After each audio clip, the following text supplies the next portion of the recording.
Nous sommes le dimanche de Pentecôte. Avant d'aller dans l'Épître aux Hébreux, peut-être que vous pouvez déjà chercher Hébreux chapitre 12. Avant d'aller là, Pentecôte, c'est quoi? Il faut savoir, Pente, on a 5 là-dedans, et en fait, il faut penser à 50. Parce que la Pentecôte, à la base, c'était une fête juive qui avait lieu 50 jours après la Pâque. Donc, on comptait un certain nombre de jours, donc 50. Et en fait, c'était 7 semaines. Donc, 49, 7 fois 7, 49. C'est tout les maths qu'on fera ce matin. Hein, ne vous inquiétez pas. Et donc, 50 jours après, Dieu, dans le livre d'Exode, avait mis en place cette fête. Et puis, par la suite, Actes chapitre 2, c'est lors de la Pentecôte, après la Pâque, où Jésus a été immolé pour nos péchés. Eh bien, le Saint-Esprit descend. Je vous invite à lire dans la semaine Actes chapitre 2, si vous ne l'avez pas encore fait. Le Saint-Esprit descend. Il y a des manifestations quand même assez spectaculaires. Il y a du bruit, il y a du son. Ne pensez pas que les églises qui font ça aujourd'hui, elles ont raison, d'accord? Donc, c'est Dieu qui l'avait fait là, ce n'était pas la fabrication des hommes. Le Saint-Esprit descend et il rend capable de témoigner, parce que c'est tout de suite ce que Pierre, lui, va faire. Il va prêcher. Actes chapitre 2, c'est une prédication merveilleuse. Et ce qu'il faut bien retenir, c'est que le Saint-Esprit descend sur les enfants de Dieu à la Pentecôte et il ne repart plus jamais. L'enfant de Dieu, aujourd'hui, a reçu le Saint-Esprit lors de sa conversion. Si on est enfant de Dieu aujourd'hui, nous avons le Saint-Esprit et il ne partira jamais. Il n'est jamais question de perdre le Saint-Esprit, qu'il s'en aille. Nous n'avons pas besoin de prier cette prière de David. Ne me retire pas ton Saint-Esprit. C'est quelque chose qui pouvait arriver dans l'Ancien Testament, mais aujourd'hui, enfant de Dieu, le Saint-Esprit ne peut pas nous être retiré. Dieu ne le fera pas. Nous avons le Saint-Esprit si nous sommes enfants de Dieu. Alors, c'est ça la condition. Est-ce que j'ai accepté Christ comme mon sauveur? Si oui, Dieu me donne son esprit. Et cet esprit qui me rend capable de faire la volonté de Dieu, cet esprit qui me donne le courage de témoigner. Parfois, on a peur, hein? Parfois, les gens, ils sont imposants. Parfois, les gens peuvent sembler plus intelligents, peuvent sembler avoir toutes les réponses. On se sent tout petit. Qu'est-ce qui nous rend fort dans nos témoignages? C'est le Saint-Esprit de Dieu. Et c'est le Saint-Esprit qui est dans chaque enfant de Dieu une ressource énorme. C'est quelque chose de tellement merveilleux. Et la Pentecôte, quand on pense à la Pentecôte, ne pensez pas simplement au jour férié demain. Certains magasins fermés, certains qui ne travaillent pas. Non, c'est le Saint-Esprit, il y a 2000 ans, qui a été déversé sur les enfants de Dieu avec largesse. Et nous l'avons aujourd'hui, si nous sommes enfants de Dieu. C'est vraiment quelque chose de merveilleux. Et ce même Saint-Esprit nous aide à comprendre la parole. Parce que c'est le Saint-Esprit qui a insufflé cette parole aux hommes qui ont écrit. Et une partie de ce qui a été écrit se trouve dans Hébreux chapitre 12. Si vous vous souvenez, la semaine dernière, nous avons terminé le chapitre 11 de Hébreux en parlant du fait que tous ceux de l'Ancien Testament sont morts sans avoir reçu ou vu l'accomplissement de la promesse. Même ceux qui ont vu Dieu faire des choses extraordinaires dans leur vie, allant jusqu'à la résurrection, ce n'était pas dans un sens suffisant. Pourquoi? Parce que Christ n'était pas venu. Quelle est la plus grande espérance? Quelle est notre espérance? C'est Christ. Et c'est avec ça que, effectivement, le chapitre 11 termine. Et finalement, c'est avec ça que le chapitre 12 s'ouvre. Mais avant d'examiner ce passage, nous allons voir les quelques premiers versets du chapitre 12 ce matin. Réfléchissons aux compétitions que nous pouvons faire, notamment des compétitions de sport. Alors, le Roland Garros vient de terminer et il y a eu des spectateurs, des gens qui sont venus regarder, à la fois des hommes, des femmes. Il paraît, j'ai pas regardé le tennis, c'est pas mon truc, mais il paraît, il y a eu de grands matchs, même une Française dont on parle beaucoup. Ok. Et puis, on peut penser à ce qui est très cher à notre ami, notre frère Patrick, des courses de vélo. Là, il y a le Tour de Giro qui vient de terminer il y a quelques temps. Il y a le Tour de France qui va démarrer très bientôt. Et dans ces différentes choses, que ce soit pour le tennis, que ce soit pour le foot, si vous avez regardé le match de l'équipe de France jeudi, désolé pour vous, la perte de temps, parce que... Enfin, laissons tout ça de côté.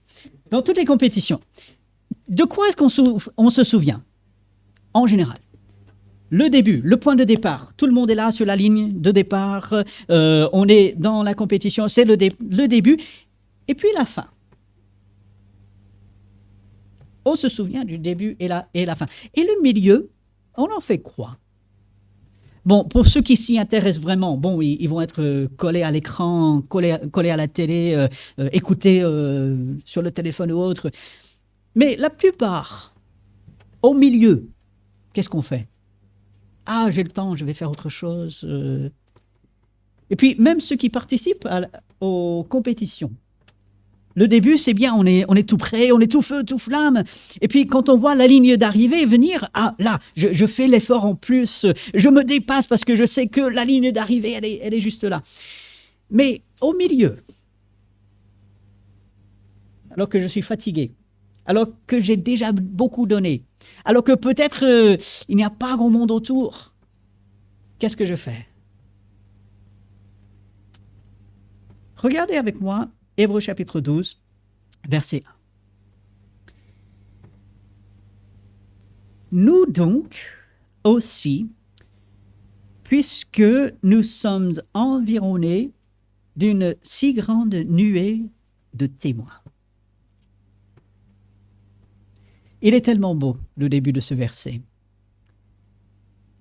Ainsi, aussi, nous aussi, les personnages de l'Ancien Testament, aussi grands qu'ils étaient, David, Abraham, tous les grands personnages qu'on peut citer, qu'on voit au chapitre 11, et peut-être même qu'on ne cite pas, mais on y pense, et même ceux qui n'ont pas été enregistrés dans la Bible, mais qui ont vécu avec fidélité, avec amour pour Dieu, toutes ces différentes personnes, nous aussi, nous sommes appelés à imiter leur exemple. Mais regardez, nous donc aussi, eux ils ont persévéré, nous pouvons et nous devons aussi, puisque nous sommes environnés. Nous sommes environnés encore aujourd'hui. Lors des compétitions, comme j'ai dit, on met beaucoup l'accent sur le début et la fin. Les gens sont là pour l'ouverture. Ah, c'est bien. Et puis pour la fin, ben là, on aime être là pour savoir quel sera le résultat et tout. Mais au milieu, souvent, il n'y a pas grand monde. Au milieu, c'est là où souvent on se dit, ah, est-ce que ça vaut la peine? Est-ce que je vais y arriver même? Et dans le domaine spirituel, dans la vie avec Dieu, ce verset, il est tellement encourageant parce que l'auteur dit, nous sommes constamment et encore environnés de ces témoins. C'est une réalité, une certitude. Nous sommes environnés de cette si grande nuée de témoins. Alors, le mot témoin, en fait, il est notre mot martyr. Ces gens, ils sont morts, beaucoup d'entre eux, morts pour leur foi. Ils sont l'exemple pour nous et ils nous environnent. Alors, certains ont pensé que les saints, les personnages de l'Ancien Testament, même des personnes à travers l'histoire au ciel, sur la base de ce verset, nous regardent. Ils sont là et ils sont en train de nous regarder comme dans un stade, parce que c'est l'image qui sera donnée ici au verset 1, que ces hommes, ces femmes fidèles nous regardent et dans un sens nous applaudissent et nous encouragent. J'ai un peu du mal avec cela. Je discutais avec un frère récemment qui m'a posé la question là-dessus. J'ai un peu du mal à cela parce que je ne pense pas que Dieu permettra les gens au ciel de regarder notre vie ici sur la terre parce qu'elle est difficile, nous chutons, nous péchons, ça pourrait leur être décourageant. Donc, je ne prends pas ce verset dans ce sens. Je prends ce verset dans le sens où nous avons le récit de leur vie. Nous savons ce par quoi ils sont passés. Leur témoignage est encore là, écrit sur ces papiers. Nous pouvons l'écouter, nous pouvons le lire. Leur témoignage est encore là, disponible pour nous. Des centaines et des centaines de témoignages d'hommes, de femmes fidèles, persévérants, qui ont vaincu, qui sont restés fidèles jusqu'au bout. Je suis convaincu que c'est beaucoup plus cela que l'auteur il a en vue, non pas forcément que ces hommes et femmes fidèles nous regardent du haut du ciel, même si c'est une jolie image, mais bon, je penche à dire, ah non, ce n'est pas tout à fait cela. Mais nous avons ces témoignages et nous sommes environnés, lorsque nous réfléchissons à tous les témoignages de l'Ancien Testament. Ce chapitre 11 qui nous parle de certains juges, lisez le livre des juges. Retenez les choses grandes et extraordinaires pour Dieu qui sont faites à travers tout l'Ancien Testament. Ces témoins qui nous montrent leur persévérance pour aller jusqu'au bout. C'est ce que nous avons aujourd'hui.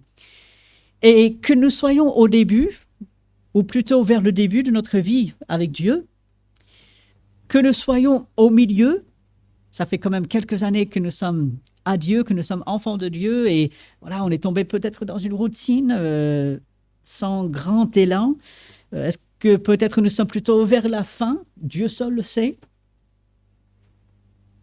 Cette nuée de témoins est là, et nous pouvons y penser, nous pouvons méditer là-dessus, nous pouvons être encouragés. Ah, le même Dieu qu'ils servaient, le même Christ que eux, ils attendaient, moi je l'ai. Ce Saint-Esprit, il habite en moi.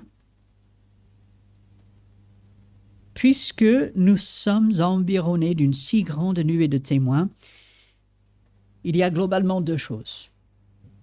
Regardez.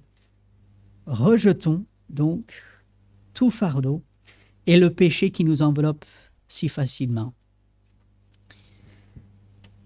L'auteur est en train d'écrire ceci à des enfants de Dieu. Il n'écrit pas au monde, il n'écrit pas à des gens qui ne connaissaient pas Dieu. Il écrit à des enfants de Dieu et il leur dit le témoignage de fidélité et de persévérance des saints, des personnages de l'Ancien Testament, devrait nous pousser à rejeter ce qui nous fait trébucher, c'est ce qui nous enveloppe si facilement, c'est le péché, et de rejeter tout fardeau. Alors, il est intéressant. Qu'est-ce que Jésus dit dans les évangiles? Ce verset que nous aimons beaucoup, que nous apprécions citer, « Venez à moi, vous tous qui êtes fatigués, chargés, et je vous donnerai du repos. » Pourquoi? Car mon joug est doux et mon fardeau léger. Le fardeau de Dieu en Jésus-Christ, il n'est pas lourd. Et ce n'est pas bien sûr de ce fardeau qu'il faut se débarrasser. Il faut rejeter le fardeau que l'ennemi veut mettre sur nous. Il faut rejeter le fardeau peut-être de l'ancienne vie. Il faut rejeter le fardeau de nos échecs. Pourquoi? Parce que Christ a pris cela. Parce qu'il y a Christ. C'est lui qui change tout. Et nous voyons l'exemple d'hommes et de femmes qui ont fait cela. Rejetons tout fardeau. Les fardeaux vont être différents les uns pour les autres. Mes fardeaux ne seront pas les vôtres. Heureusement, dans un sens. Et vos fardeaux ne sont pas les miens. Et merci Seigneur. Dieu nous donne des fardeaux différents. Il nous permet de faire face à différentes choses. Et il faut toujours se souvenir de cette parole de Paul aux Galates. Portez les fardeaux les uns les autres. Ces fardeaux nous empêcheront de faire la deuxième chose que nous verrons dans quelques instants. L'idée d'une course, l'idée d'une compétition, on ne va pas s'encombrer avec différentes choses. Non, on va se débarrasser le plus possible pour être le plus léger possible, pour pouvoir avancer du mieux possible. Rejetons tout fardeau et le péché qui nous enveloppe si facilement, qui nous enveloppe. L'idée, c'est pierre d'achoppement, quelque chose qui nous fait trébucher, quelque chose qui va empêcher d'avancer, quelque chose qui va faire mal, et de rejeter le péché. Alors attention, ceci ne veut pas dire que je dois passer mon temps 24 heures sur 24 à me dire « Ah, quel péché est-ce que je suis en train de commettre pour m'en débarrasser ?» Non, non, non. Il s'agit d'être à l'écoute de Dieu, et lorsque Dieu dit « Ah, mon enfant, là, tu as mal agi. » Lorsque nous entendons la voix de Dieu, là, tu as manqué, là, tu as fait, il ne fallait pas, là, tu n'as pas fait, il aurait fallu. C'est la voix de Dieu qui nous montre où est le péché dans notre vie, et de rejeter cela, non pas par notre propre force, mais avec la force de Christ, parce qu'il a déjà tout payé.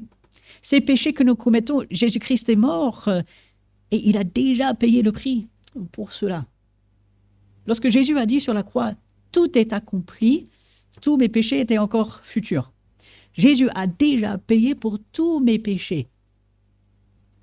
Et je dois les confesser lorsque Dieu me les montre. Je dois me repentir, mais ça me permet de repartir complet, parfait, devant Dieu.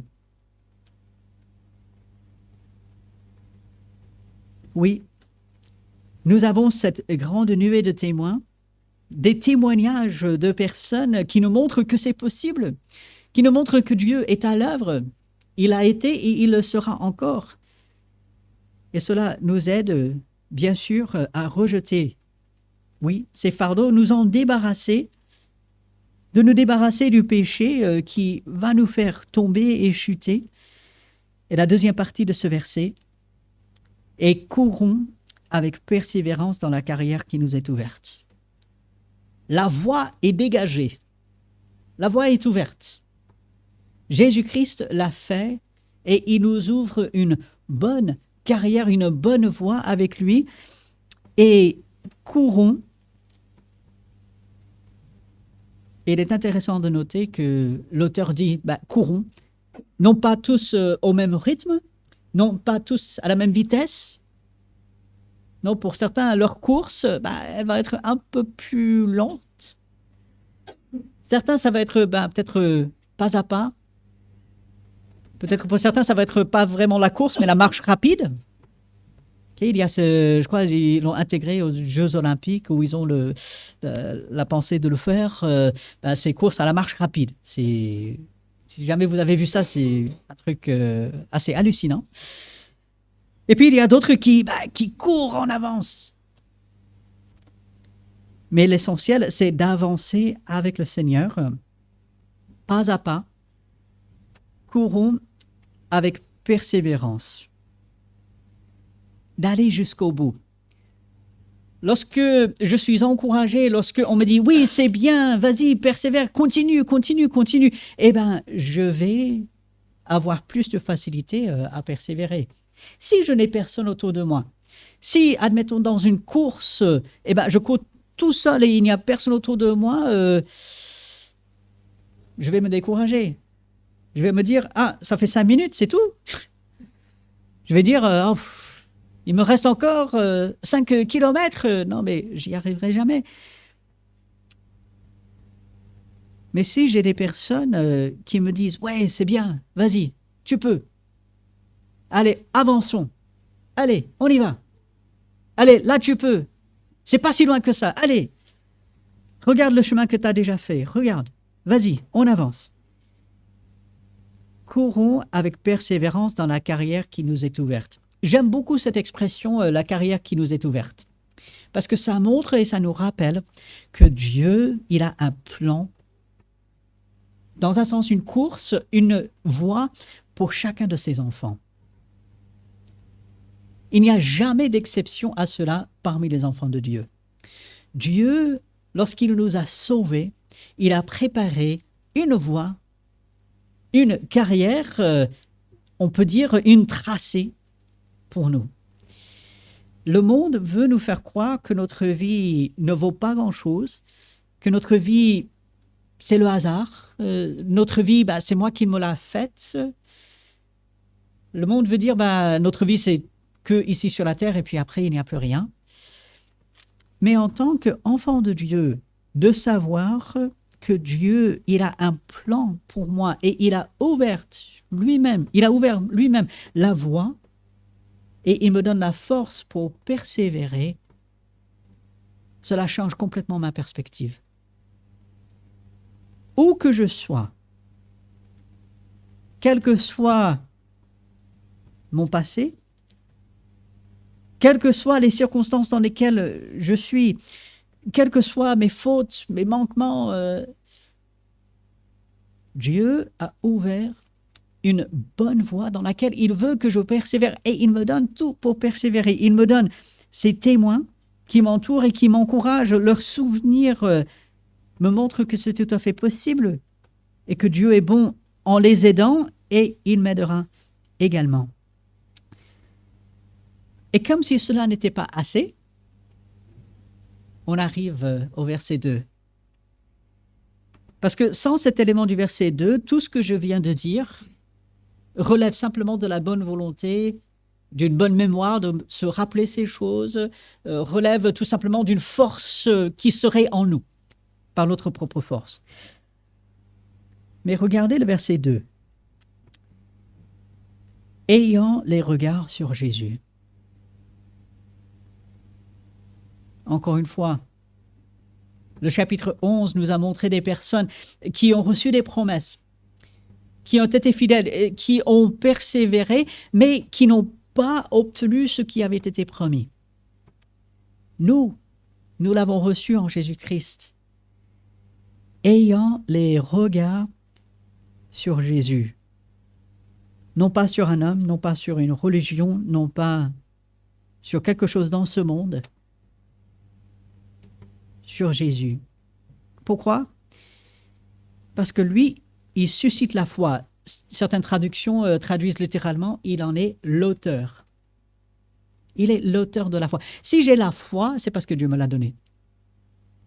Dieu est tellement bon, il donne la foi. Jésus suscite la foi, cette confiance, et puis il l'amène à la perfection. Relevez que l'auteur ici dit « Dieu est en train de mener cette foi à la perfection ». On n'y est pas encore arrivé. C'est un processus. Encore une fois, petit à petit, Dieu, par Jésus-Christ, mène cette confiance à la perfection pour qu'elle soit complète, et elle le sera un jour. Nous allons vers l'éternité avec Dieu. Nous allons vers la place que Jésus prépare pour nous. Regardez Jean chapitre 14. Jésus dit, je vais vous préparer une place. Quand je l'aurai préparée, je reviens vous chercher afin que là où je suis, vous y soyez aussi. C'est vers là que nous allons. Jésus suscite la foi. Il en est l'auteur. Il est là au début. Et il amène à la perfection. Il sera là à la fin. Et puis il est là tout le temps. Chaque instant de chaque jour. Comme dit le chant. Et ce verset 2, qui nous révèle, qui nous rappelle peut-être quelque chose d'assez incroyable par rapport à notre Sauveur Jésus-Christ, en échange de la joie qui lui était réservée. Quelle joie! Qu'est-ce qui pouvait réjouir Jésus? Notre salut. Le fait de pouvoir dire « ces personnes m'appartiennent ». Je fais d'eux mes frères et sœurs. D'avoir accompli son œuvre, c'est ça, sa joie. Il a souffert la croix, méprisé l'ignominie. Jésus se réjouissait de pouvoir nous appeler ses frères et sœurs. De dire, eux, ils font partie de ma famille. De dire, je suis mort pour eux. Ils m'appartiennent. Jésus se réjouissait de cela. Il était dans l'allégresse. Il avait cette joie, la finalité devant les yeux. Et par quoi est-ce qu'il a dû passer? La souffrance de la croix, nous connaissons. Il y a quelque temps, au moment de Pâques, nous avons parlé de cela. Souffrance atroce, pas simplement physique, mais spirituelle. Porter le péché sur lui-même, sur le bois. Il a méprisé l'ignominie. On s'est moqué de lui, on l'a rejeté. Ça ne fait pas plaisir, ça fait mal. Et Jésus l'a supporté pour nous. Et maintenant, à la fin de ce verset 2, il s'est assis à la droite du trône de Dieu. Nous avons le modèle, les témoignages des frères et sœurs à travers les siècles qui nous ont précédés. Nous avons le témoignage de notre Sauveur, Jésus-Christ, qui est toujours avec nous, qui nous aime tout autant et qui agit en notre faveur tout autant. Et verset 3, « Considérez en effet celui qui a supporté contre sa personne une telle opposition de la part des pécheurs. » On lui a craché dessus, on lui a arraché la barbe, on l'a battu avec des bâtons, on l'a fouetté, on a mis la couronne d'épines sur la tête, on a cloué ses mains et ses pieds à la croix. L'agonie par laquelle Jésus est passé pour nous, il a supporté contre sa personne une telle opposition de la part des pécheurs. Pourquoi est-ce que nous devons considérer cela? Pourquoi est-ce qu'il est bon de se rappeler ce par quoi Jésus est passé? Pourquoi est-ce qu'il est bon de se rappeler les souffrances des personnes fidèles dans l'Ancien Testament? Afin que vous ne vous lassiez point l'âme découragée.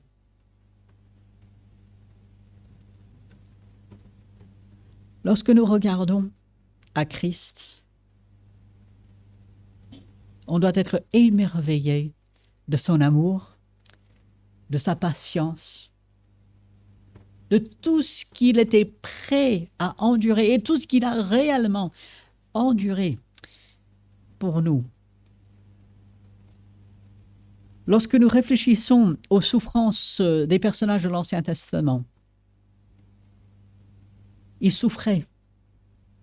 Certains allaient ça et là, d'autres étaient tués, ils étaient chassés, ils étaient méprisés. Lorsque nous considérons tout cela, lorsque nous méditons sur tout ce par quoi ces personnes sont passées, quelle est la finalité? Pourquoi Christ? Parce qu'il est mort sur la croix, parce qu'il m'a sauvé. Oui, très bien. Si on n'est pas sauvé, aujourd'hui c'est le jour du salut. Il faut venir à Christ pour le salut. Mais si on est sauvé, pourquoi Christ? Je m'en sors quand même assez bien, non? Peut-être par moment, oui. Peut-être par moment, non. Pourquoi Christ? À la fin de ce verset 3, « Afin que vous ne vous lassiez point l'âme découragée. » Apparemment, ces chrétiens auxquels cet auteur écrivait étaient sur le point de lâcher. Ils étaient découragés parce qu'ils souffraient. Ils faisaient face à la persécution. Et l'auteur prend tous ces chapitres pour leur présenter Christ, pour dire il est le plus grand. Pourquoi? Parce que Christ est la réponse au découragement. Alors attention, il ne s'agit pas de dire quelqu'un qui est découragé, pense à Christ, tout ira bien. D'accord? Ne faites pas cela, ça n'aide pas. En même temps, il est vrai, en dirigeant vers Christ, qu'est-ce que Christ a souffert? Combien grand était son amour? Lorsque je réfléchis à Christ, lorsque j'ai Christ devant les yeux, j'arrive à ne pas me lasser. Mon âme est fortifiée. Et c'est l'accomplissement de la promesse que Jésus fait. Venez à moi, vous tous qui êtes fatigués et chargés, et je vous donnerai du repos pour vos âmes. Le corps, il est souvent fatigué. Le corps, il nous fait défaut par moments. Renouveler notre âme intérieure passe par cet examen, cette réflexion sur Jésus-Christ. Et tous ces personnages fidèles de l'Ancien Testament, des hommes, des femmes, ils regardaient Christ. Ils regardaient en avant, il viendra. Quelle foi, quelle espérance. Et puis maintenant, nous regardons en arrière, il est venu, tout est accompli. J'ai la relation parfaite, restaurée avec Dieu par Jésus-Christ. J'arrive à faire face à tout dans ce monde par Christ. Quelle est la réponse? C'est Christ. Bien sûr, j'ai un effort à fournir de rester près de Dieu. Je dois avancer pas à pas, bien sûr.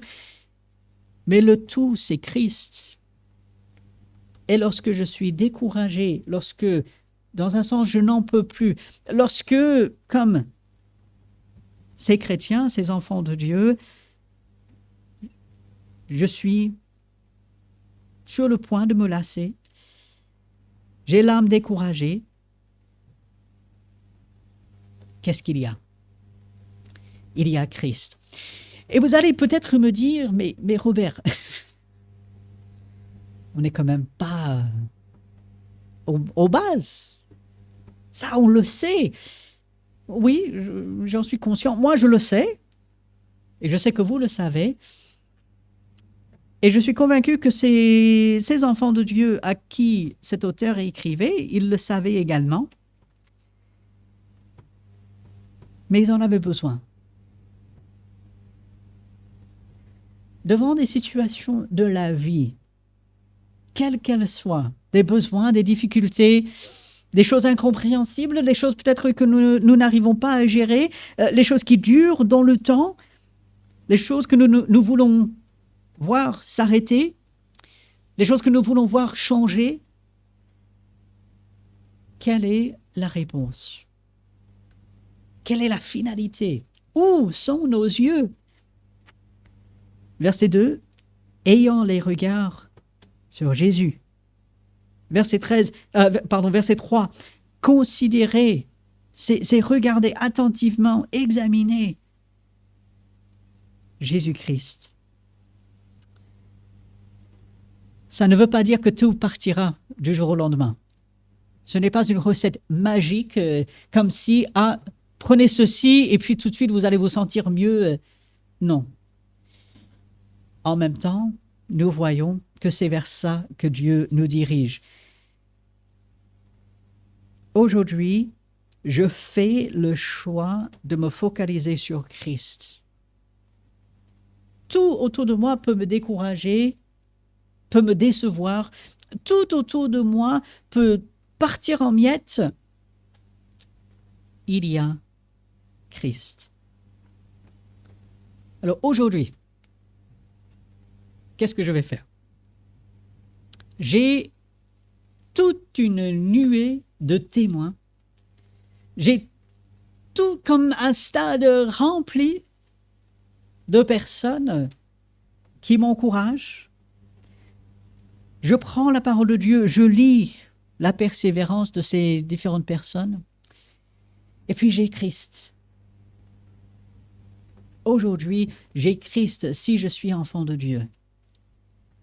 Et lorsque je regarde vers lui, j'arrive à tenir, j'arrive à courir avec persévérance. Et bien sûr, tout cela affectera la suite. Que Dieu voulant, nous verrons dimanche prochain. Mais ça commence avec Christ.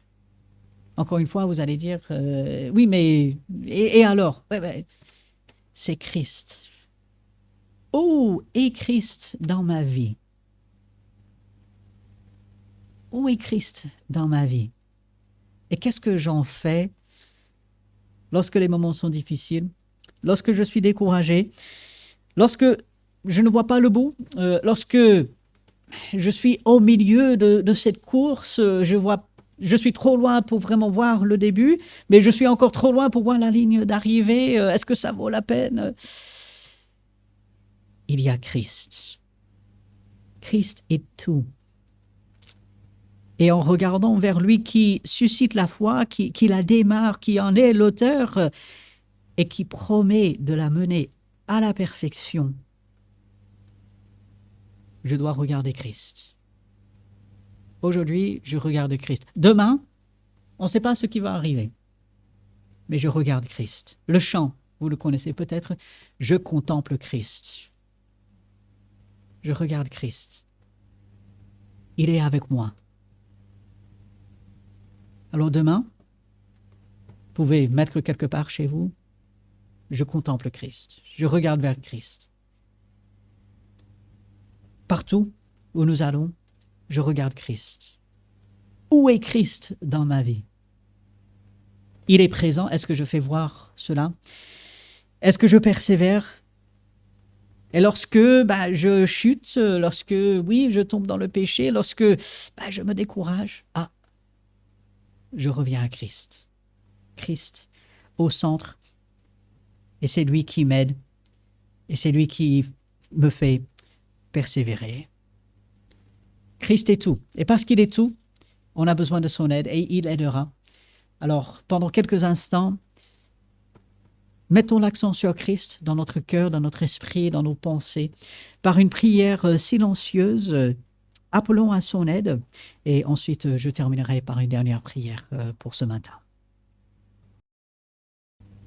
Notre Seigneur, nous avons les yeux tournés vers toi en ce moment et nous implorons ton aide. Malgré notre volonté, malgré tout ce que nous pouvons faire, nous sommes insuffisants, nous avons besoin de toi et nous implorons ton aide. Aide-nous aujourd'hui, demain, chaque jour de cette semaine, à te contempler, à te considérer, à regarder vers toi. Aide-nous à être encouragés par le témoignage de frères et sœurs fidèles à travers l'histoire. Aide-nous à rejeter tout fardeau, les rejeter sur toi, à nous débarrasser des péchés qui nous font chuter et qui nous gardent loin de toi. Relève-nous, Seigneur, fais-nous avancer, encourage-nous par ta personne, que tu aies cette première place dans notre vie. Garde nos yeux fixés sur toi, nous te l'implorons, et c'est en ton nom que nous prions. Amen. Comme toujours, avec la parole de Dieu, je vous laisse avec le dernier verset du livre à Philémon. Que la grâce de notre Seigneur Jésus-Christ soit avec votre esprit. Alors allez, avec la grâce de Dieu, gardons Christ au centre dans notre vie. Très bon dimanche à chacun, saluez-vous les uns les autres.